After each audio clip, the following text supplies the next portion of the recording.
지금은 미국이요, 굉장히 혼란한 상태입니다.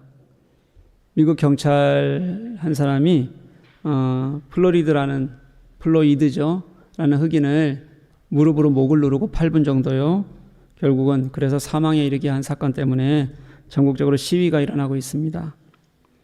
시위와 함께 일부에서는 약탈도 좀 일어나고요, 또 그래서 여러 가지 문제가 있기는 하지만 이 사건의 핵심은 그런 걸 좀 우리가 잘 살펴보면 반복되는 인종차별로 인한 한 생명이 공포를 느껴가면서 죽었다는 데 있습니다. 흑인뿐만 아니라 그러다 보니까 많은 백인들까지 인종차별로 인한 이 플로이드의 죽음에 대해서 애도하고 시위에 참여하고 있습니다. 그런데 미국 대통령 트럼프가요, 강경 진압을 명령하고 그리고 또 군을 투입하겠다고 하고 그리고 시위대가 있는 것을 알면서도요, 그렇게 기자회견을 한 다음에 백악관을 나와서 백악관 근처에 있는 교회까지, 세인트루이스 교회라는 곳인데요, 거기까지 걸어가요. 그 길을 만들기 위해서 체류탄을 마구 쏘아댑니다. 그래서 그 근처에서 평화롭게 시위를 하고 있던 시위대를 이렇게 다 밀어내고 교회까지 가서요, 교회에서는 예배드리러 간 게 아니에요. 문 밖에서 성경책 들고 사진 한 장 찍고 같이 사진 찍고 그리고 다시 걸어서 백악관으로 돌아오게 됩니다. 네, 그런 광경을 보면서 참 성경이, 교회가 잘 이용되는구나 라는 생각이 좀 들었습니다. 그런 미국 대통령을 만든 게 미국의 기독교 단체들입니다. 교회들입니다. 그리고 안타깝게도요, 다는 아니지만 우리 한국인들의 상당히 많은 사람들도 아마 우리 마음에도 그런 게 있을걸요. 우리 한국인들이 해외에서 이민으로 인해서 만약에 차별받는 일이 있으면 분노하다가도 또 다른 유색 인종들의 행위나 아니면 그들의 모습을 보면 그들에 대한 차별에는 방관하거나 아니면 더 차별적인 행동을 하거나 마음을 갖는 경우들이 우리 한국인들에게는 훨씬 많습니다.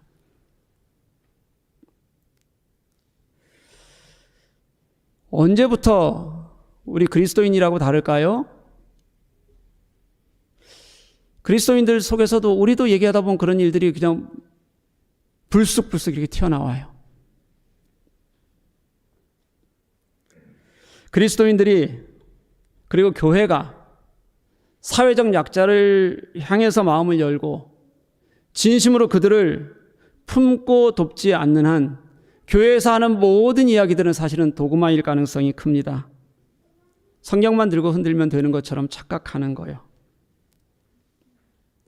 저는 교회의 사회적 책임, 이게 정말 중요하다. 하나님은 우리를 그렇게 만드셨다, 그렇게 생각이 드는데 여러분들은 좀 어떠세요? 그런 생각이 혹시 드십니까?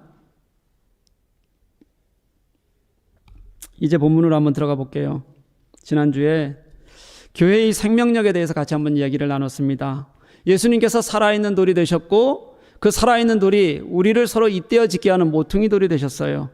우리는 이 모퉁이 돌에 우리도 서로 살아있는 돌이 되어서 지어져 간다. 그래서 교회는 살아있는 공동체이어야 한다, 그렇게 말씀을 드렸습니다.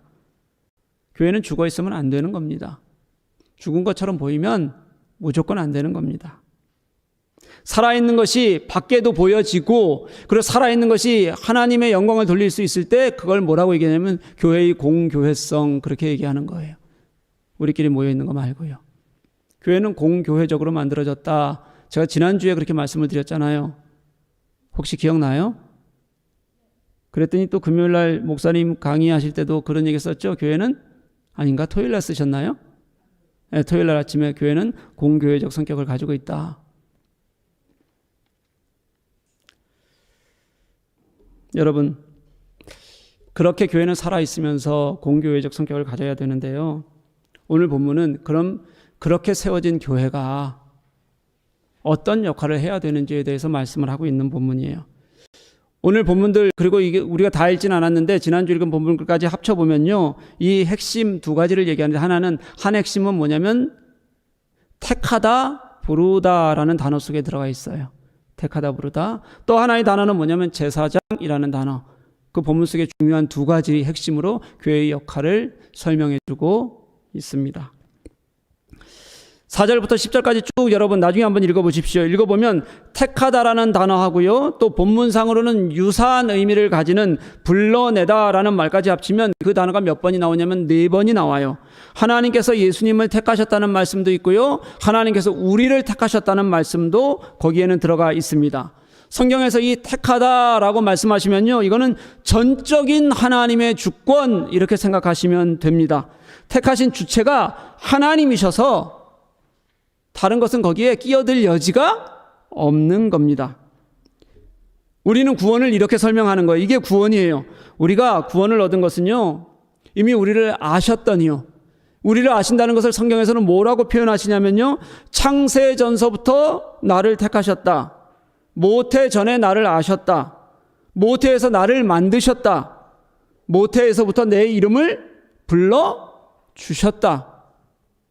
처음부터 아예, 그리고 우리의 생명체, 이 순간, 모든 순간에 하나님께서 이미 함께 하시는 하나님이셨고요, 나의 구원자셨고요, 그리고 그렇게 하나님께서 나를 불러 택해 주셨다, 이런 뜻입니다. 제가 늘 말씀드리지만요, 우리가 그럴 만한 자격이 있어서 불러주신 것이 아니에요. 우리가 무슨 그럴 만한 예쁜 구석이 있어서 예쁜 짓을 해서 우리를 택하고 구원해 주신 것이 아닙니다. 우리를 포기하지 않으시는 거예요. 우리를 오래 기다리시는 겁니다. 왜냐하면 이뻐서 사랑하시는 게 아니라 우리를 사랑하시기 위해서 하나님께서 우리를 창조하셔서, 그래서 그 사랑하심을 버리시지 못하시는 거예요.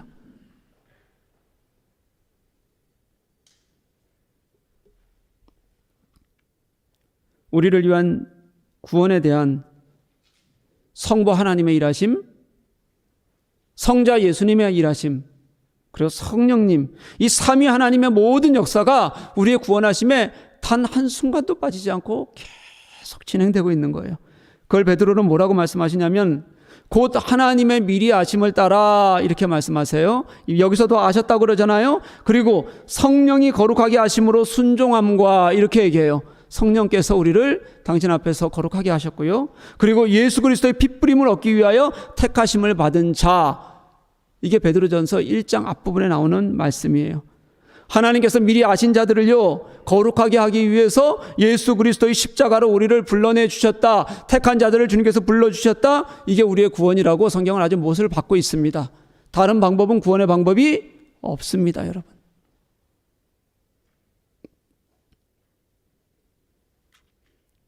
구원은 하나님의 택하심, 택하신 하나님의 우리를 부르심, 이걸 통해서 얻은 선물일 뿐이에요. 선물이야.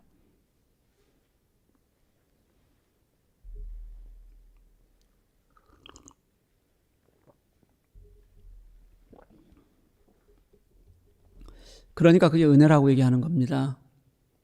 여러분, 부르심이 하나님께서 우리에게 주신 은혜였다면요, 오늘 우리의 응답인 이 제사장에 대해서 오늘은 좀 깊이 좀 보려고 해요. 하나님께서 우리를 먼저 은혜로 불러주셨어요. 예수께서 산돌이신 예수께서 모퉁이 돌이 되셔서 우리와 함께 지어져서 교회가 서게 됐어요. 5절 말씀을 보니까 그렇게 세워진 교회를 뭐라고 부르냐면 신령한 집, 이렇게 부릅니다.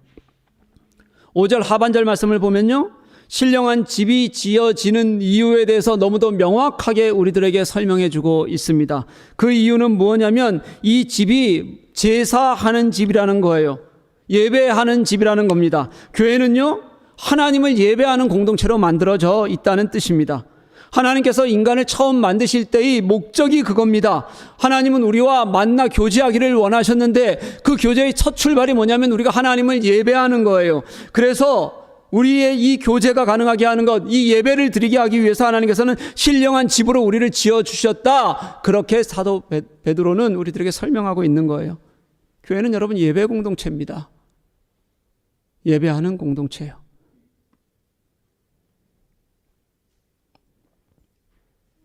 베드로는요, 하나님이 부르신 한 사람 한 사람이 서로 이어져야 되는 그런 존재로서의 교회를 강조하는데요. 그 교회의 역할이 무엇인가? 그 지점에서 여러분, 한 사람 한 사람 모두가 다 제사장으로 부름받았다. 왜냐하면 예배하는 사람들이니까요. 그렇게 얘기하는 거예요. 누구라도 예수 그리스도로 말미암아 얻은 특권이 있는데 그게 여러분 제사장의 직분입니다. 하나님께 직접 여러분들이 나아갈 수 있도록 허락해 주셨다는 뜻입니다. 누구도 하나님과 나 사이, 여러분 한 사람 한 사람 사이를 중재하지도 못하고요, 방해할 수도 없어요. 그런데도 불구하고 베드로는 왜 그렇게 기록할까요? 왜 그냥 너 예수 믿었으니까 제사장이 되라 그렇게 말하는 것이 아니라 서로 잇대어 세워진 교회가 되라, 그렇게 신령한 집으로 세워지고 그리고 그 신령한 집에서 예배하는 예배자들이 되라, 이렇게 단계를 나눠서 설명하냐는 거예요. 왜요? 우리는요, 여러분 그냥 교회 나온다고 해서, 그렇다고 해서 그리스도인이 되는 것이 아니에요. 그리스도인이 된다는 의미는 무슨 뜻이냐면 내가 그리스도께 나아가서 진짜 예수 그리스도를 만나고 그와 연합했다는 뜻입니다. 그게 그리스도인이에요. 그리고요, 또 그렇게 거듭난 자들은요, 혼자 있는 게 아니에요. 신약에서는요, 그들을 혼자 두지 않으셨어요. 그들이 또 서로 연합해서 함께 지어져 가게 해요. 그걸 뭐라고 얘기한다고요? 교회요. 여러분, 혼자서 할 수 있는 일 없습니다. 제가 벌써 3주째 얘기하고 있어요. 신앙생활 혼자 못한다고요.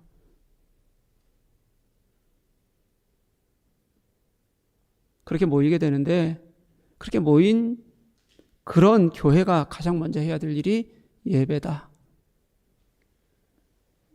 그래서 우리에게 제사장이 되라고 말씀하시는 거예요. 함께 생명으로 모이십시오. 세워지십시오. 그리고 진실한 예배를 하나님께 드리십시오. 생명력을 가지고 진실한 마음을 하나님께 드리십시오. 그러지 않고선 예배 아닙니다. 나와 있다고 해서 예배 드리는 게 아니에요. 그렇게 성경은 우리들에게 가르치고 있어요. 여러분 아시잖아요. 하나님이 우리를 만드실 때, 우리를 에덴에 두셨을 때 그 창조의 이유가 예배였어요. 하나님께서 당신이 죽기까지, 십자가에 죽기까지 우리를 구원하신 이유도 우리를 그 창조 질서로 돌리려는, 하나님과의 교제가 가능하고 하나님을 예배케 하시려는 하나님의 마음 때문에 그렇습니다. 여러분 그냥 구원받게 하셔서, 구원받아서 그냥 너도 잘 살아라, 이게 하나님의 목적이 아니에요. 여러분, 그 하나님과 다시 교제하는 겁니다. 만나는 거예요. 그게 하나님의 분명한 목적입니다.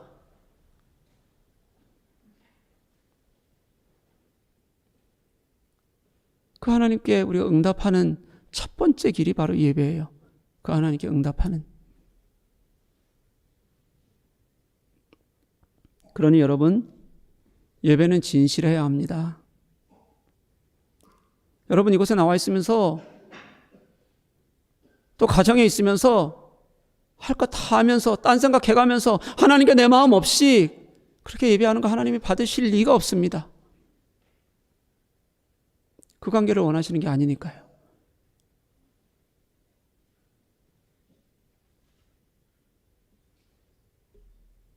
형식적인 것 받으실 리가 없고요.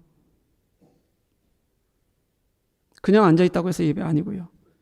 그래서 모든 선지자들은 대부분 이렇게 외쳤어요. 너희가 아무리 예배한다고 해도 그곳에 진실함이 없으면, 그곳에 진짜 하나님을 사랑하는 마음이 없으면, 어떤 기준을 가져다 대도 흔들리지 않는 하나님을 향한 마음과 정의가 있어야, 그래야 하나님께서는 그 예배를 받으신다. 다른 것은 필요 없으니 너희들 재물도 다 갖다 버려라. 아무리 많아도 소용없다. 진실한 마음으로 하나님께서 원하시는 그 마음으로 이 자리에 모여라. 선지자들이 그렇게 외쳤어요.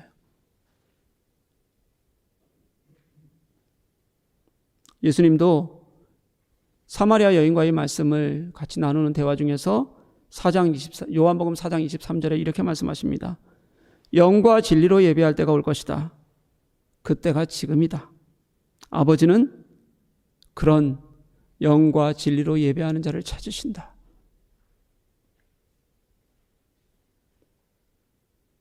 하나님이 찾으시는 예배자가 그런 예배자예요.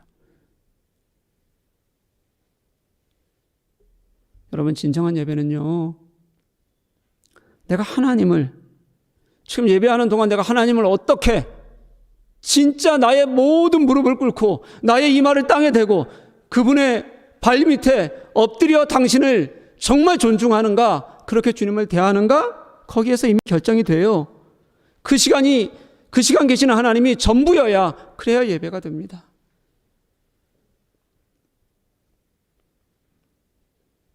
사랑하는 여러분, 어떻게 예배하고 계십니까? 제가 이 코로나 시간을 지나면서 여러 가지 소식을 들어요. 어려운 소식도 듣고 또 잘 되는 소식도 듣고 또 무엇인가 하고 있는 소식을 들어요. 너무 안타깝게 여겨지는 게요, 거기에서 늘 가장 후순위로 밀리는 게 예배예요. 가정에 있으면 예배 안 될 거 뻔한데도 불구하고 된답니다. 그게 좋답니다. 여러분, 이제 나오셔야 돼요, 교회로. 진짜 잘 됩니까? 하나님께 내 온 마음이 드려지고. 여러분, 제사장이라는 게 뭘 얘기하냐면요, 이제 내가 하나님과 누구의 중재도 없이 스스로 만날 수 있는 특권을 가졌다는 뜻이에요. 근데 그게 다가 아니에요. 이제는 내가 하나님 앞에 그대로 발가벗기 전체로 서 있다는 뜻도 됩니다. 누구도 중재하지 않으니까 내가 그 모습 그대로 하나님 앞에 서는 거예요. 내가 그 하나님 앞에 서는 걸 누가 대신해 줄 수가 없어요, 여러분. 여러 가지 고민이 있는데, 그래도 고민 속에서도 다른 것들은 괜찮은데 지금 예배의 자리만 여러분, 우리가 코로나 전에는요, 주일날 예배 빠지는 거 어려웠잖아요. 특별한 일이 없으면. 근데 지금 왔다가 안 와도 되고 또 왔다가 안 와도 되고 너무 당연하게 여겨졌어요, 지금.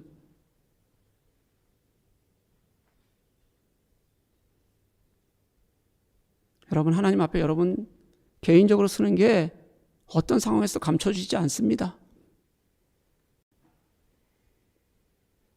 그대로 내 진심도 하나님 앞에 드러나는 거고요, 내 마음도 하나님 앞에 드러나는 거고요, 내가 뭘 소중히 여기는지도 하나님 앞에 드러나는 거고요, 지금 내가 하나님을 어떻게 대우하는지도 하나님 앞에 드러나는 거예요.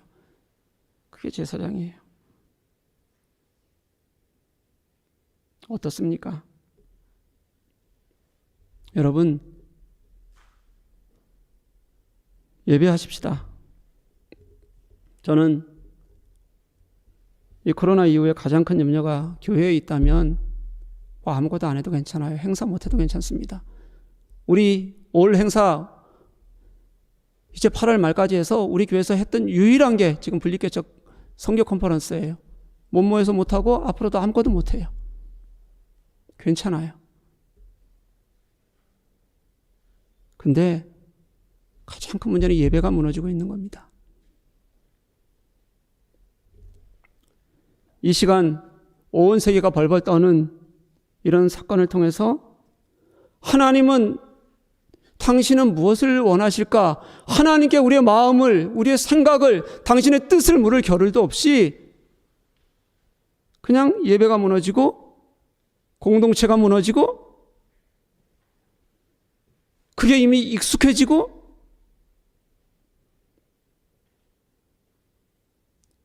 이게 이미 우리가 영적 사망을 향해서 걷고 있는 길이라는 걸 모르는 거예요, 우리가.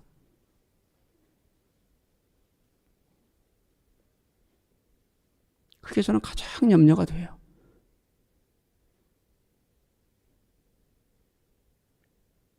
오늘 말씀은 이렇게 기록합니다.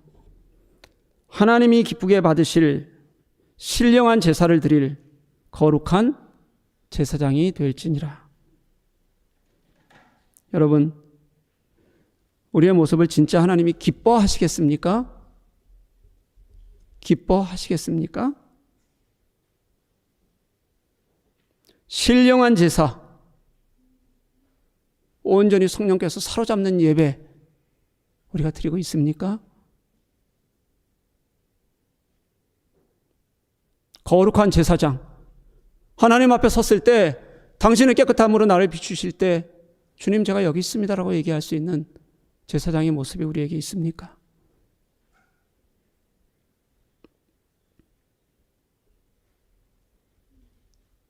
여러분, 이제 애들 학교도 조금씩 등교하기 시작했잖아요. 학교보다 교회가 훨씬 안전합니다. 모든 모임, 한 모임도 빠지지 않고 제가 직접 손으로 다 방역합니다. 교우들 도움받아서요. 교회에 오면 제가 가장 먼저 하는 일이 소독제 잡고 수건 잡는 일입니다. 그렇게 여러분들이 손길이 닿을 수 있을 만한 곳은 단 한 곳도 빠지지 않고 화장실 버튼 누르는 곳까지 다 소독합니다. 매번 빠지지 않고 단 한 번도 빠지지 않고요. 우리 모임이 있는 공간은요. 여러분들 예배하자고 김만정 목사가 그거 하는 거예요.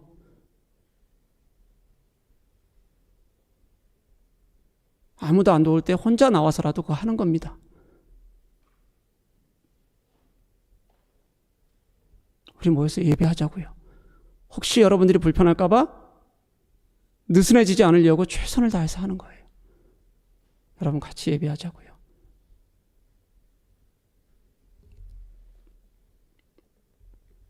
여러분 아이들에게 예배 어떻게 가르치실래요? 너희들 이 위기에 예배고 뭐고 너희들 조심해야 돼. 그렇게 해서 아이들 하나님의 자녀를 키울 수 있겠습니까? 예배하기 위한 방법을 찾으십시오. 이제는. 제가 가만히 보면요. 초등학교 아이들 와서 잘 앉아 있어요. 예배 시간 1시간 반 애들 데리고 있을 수 있습니다. 정말 2살, 3살, 4살 엄마가 아무리 말해도 듣지 않는 아이들 아니면 1시간 예배하는 거 어렵지 않아요. 데리고 나오시거나 그게 어려울 것 같으면 교대로 나오시거나 저 여러분 한 달 만에 여러분들에게 이렇게 강하게 얘기하는 거예요. 지금 첫 주서부터 지금 5주째 예배 드리고 있는데 6주죠. 어떤 환경에서도 예배 인원이 그렇게 늘지를 않아요. 이게 얼마나 오래 갈지도 모르는 일인데.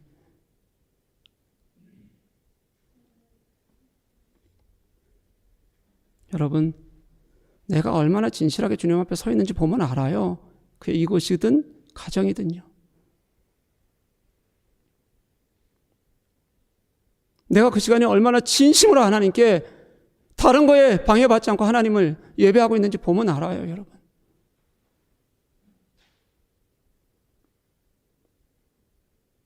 하나님이 기쁘게 받으실 예배.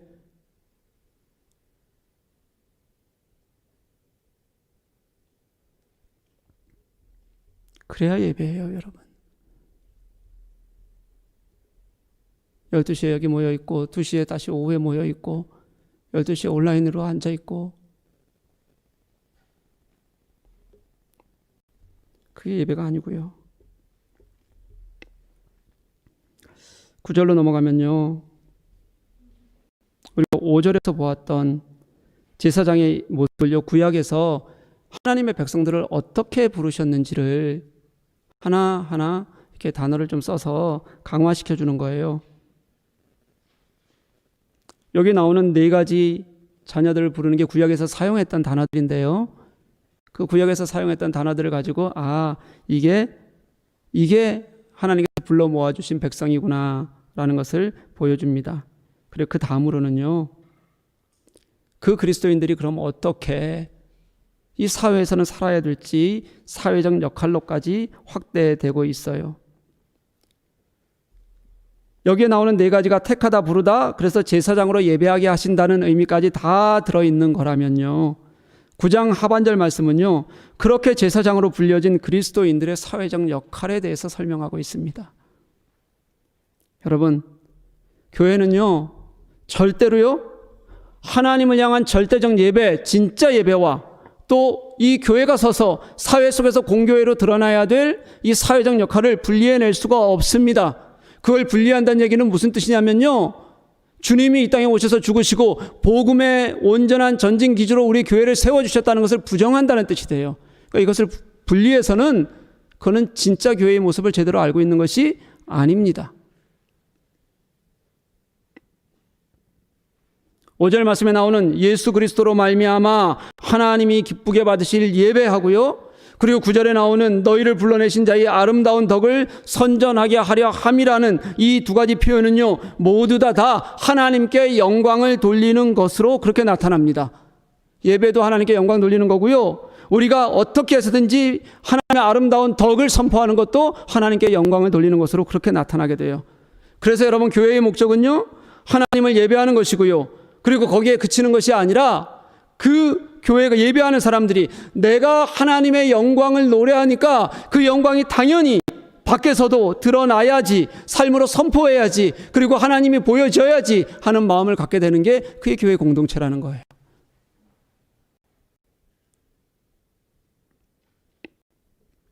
여러분, 우리 교회 비전 뭐죠? 하나님이 기뻐하시는 교회. 분명한 복음을 가지고 참된 예배자로 예배하자, 그 뜻이고요. 그 다음 뭐죠? 이웃이 좋아하는 교회. 예배를 받으실 하나님을 우리가 이웃을 섬김으로 함께 이웃에게 그 하나님이 누구신지를 보이자는 거예요. 섬김으로.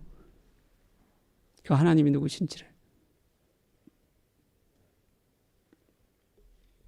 사랑하는 교회 여러분, 오늘까지 이제 3일째 선교 분립개척 컨퍼런스, 오늘은 이제 발표회 우리 보고에만 있는데요, 하고 있어요. 좀 참여하면 좋았을 텐데요, 여러분. 정말 좋은 강사님, 또 우리를 마음을 움직이게 하는 좋은 말씀. 보니까 가정에서 계신 분들은 어쩔 수 없이 왔다 갔다 하실 수밖에 없으시대요. 그러니까 제대로 못 듣거나 또 대충 듣거나 아예 참여하지 못해서 못 들으신 분들이 우리 교회 대부분이에요. 대부분. 제가 조금이라는 얘기가 아니고요. 대부분이요.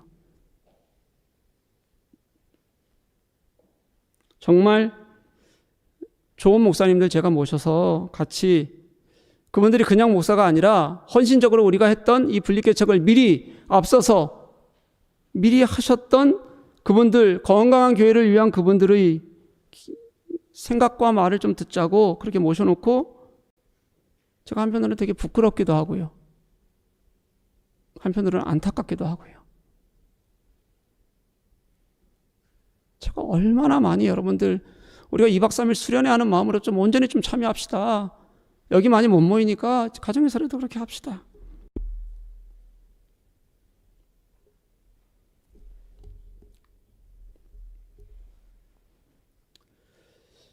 근데 여러분, 그런 거 안 해도 괜찮아요. 만약에 교회가 아무리 좋은 행사가 있고 좋은 뭐가 있어도요, 예배하지 않는 공동체라면 그것도 의미 없습니다. 예배하는데 온 마음 쏟지 않으면 그거 아무런 소용없는 일입니다.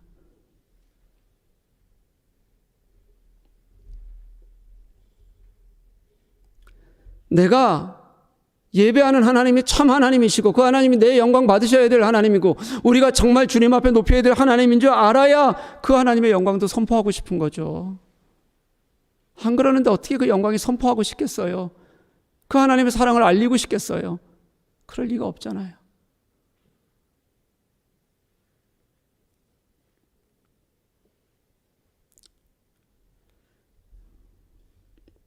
여러분, 제가 이 컨퍼런스 준비하면서 우리 마음을 모으고 진짜 말로만 하는 거 진짜 지겹습니다. 하지 맙시다. 우리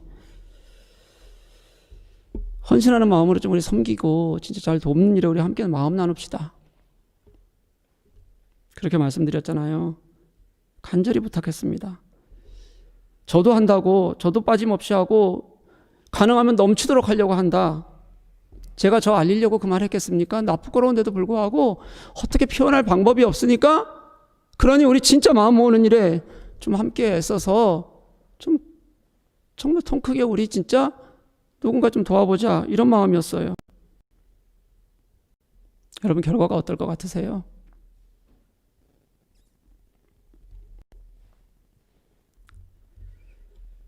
그런데 진짜 눈물 나게 고마운 분들이 또 있습니다. 어떤 분들은요, 그분이 위로받아야 될 분들이에요. 분명해요. 우리가 손 내밀어야 될 분들이에요.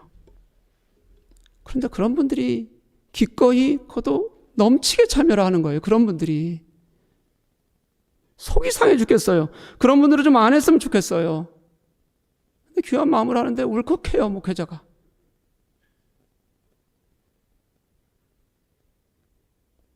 안 했으면 좋겠는데 그런 분들이 참여를 하는 거예요. 또 정말 어려운 분이 적은 금액이지만 동참하는 걸 보면 그런 분들은 아마 그 과부가 2렙돈을 드린 것처럼 그런 마음으로 드렸을 겁니다. 여러분, 우리가 주기도문 외잖아요. 주기도문 외는데 이런 구절이 있어요. 오늘 우리에게 일용할 양식을 주옵시고.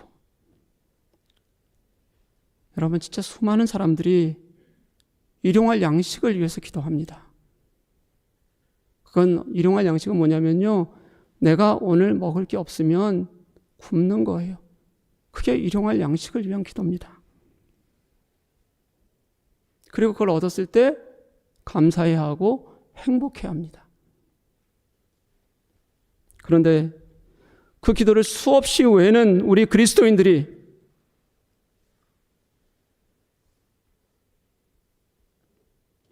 내게 일용할 양식을 주신 것, 너무 넘치고 넘쳐서 쌓아놓고 내일을, 또 그 다음 날을, 우리 자녀를 그렇게 가지고 있는 우리가 사회적 약자에게 마음 쓰는 일을 외면하거나 포기할 수 있습니까?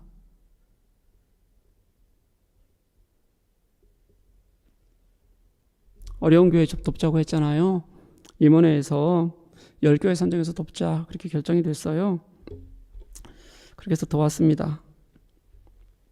제게 한 목사님이 전화를 주셨어요. 그 목소리가, 그리고 막 말을 추처하는 게 미안하다고 표현해야 되는 건지 아니면 민망하다고 표현해야 되는 건지 모르겠어요. 그런데 그런 목소리로 전화하셔서는 제게 이런 표현을 쓰셨어요. 어려운 시기에 오아시스를 만난 것 같은 마음이에요. 뭐라고 표현할 수 없게 우리 교회 교우들에게 고마워요.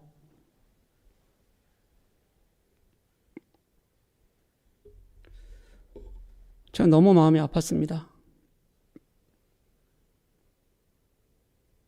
저는 우리 교회 덕분에 지금도 잘 먹고 잘 살고 있습니다.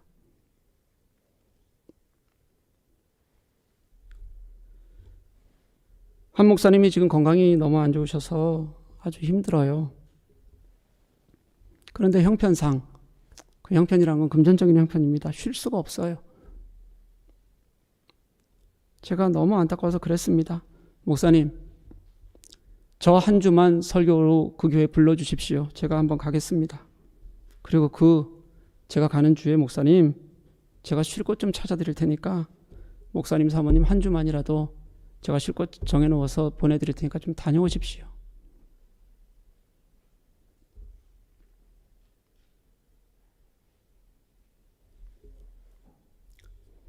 여러분, 슬기로운 의사생활 제가 지난주에 말씀드렸잖아요. 2회에 나온답니다. 슬기로운 의사생활 최선을 다하겠습니다 치면 클립이 많이 떠요. 제가 쳐보니까 그 클립에 보면 유연석이 레지던트인 장겨울은, 유연석은 배우 이름이고 장겨울은 그 극중 인물 이름입니다. 제가 정확한 이름을 몰라요, 둘 다. 하여튼 이런 말을 해요. 의사는 말에 책임을 져야 하거든. 말을 조심해야 하니까 의사가 환자에게 확실하게 할 수 있는 말은 딱 하나예요. 최선을 다하겠습니다.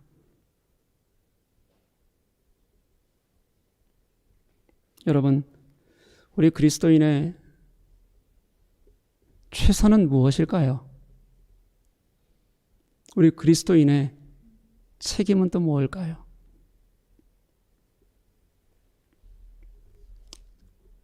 사랑하는 교회 여러분, 우리 제사장입니다. 하나님 앞에 서는 겁니다. 내가 서는 겁니다.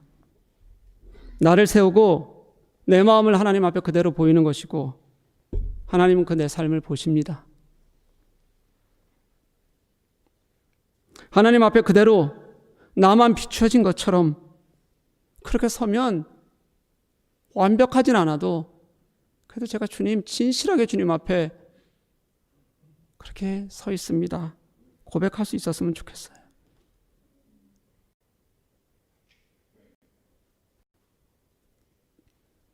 다시 한번 우리 오늘 본문 말씀으로 한번 강조해서 말씀을 드립니다.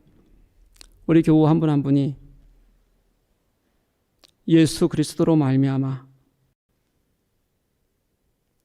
하나님이 기뻐 받으실 신령한 예배를 온전히 드리는 거룩한 제사장이 되시기를 간절히 소망합니다. 그리고 우리가 그렇게 예배한다면 이제는 나를 어두운 데서 불러내어 당신의 기이한 빛으로 들어가게 하신 하나님의 아름다운 덕을 선포하는 제사장의 삶을 살아가는 우리가 될 수 있기를 주님의 이름으로 간절히 축복합니다. 우리 함께 찬양하실게요.